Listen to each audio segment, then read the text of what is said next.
நாகப்பட்டினம் மாவட்டம் அக்கரைப்பேட்டை ஊராட்சி கல்லார் மீனவ கிராமத்தில் மறைந்த தேமுதிக தலைவரும் முன்னாள் சட்டமன்ற எதிர்க்கட்சி தலைவரும் நடிகருமான கேப்டன் விஜயகாந்துக்கு மாநகர காவல் ரசிகர் மன்றம் மற்றும் தேமுதிக சார்பில் மீனவ பெண்கள் ஆண்கள் விஜயகாந்தின் திருவுருவ படத்திற்கு மலர் வளையம் வைத்து மலர் தூவி ஒப்பாரி வைத்து அஞ்சலி செலுத்தினர்.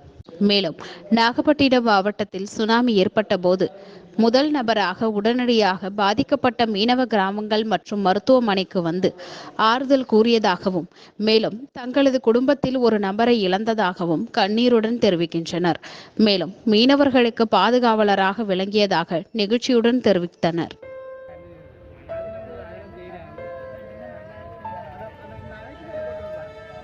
எனக்கு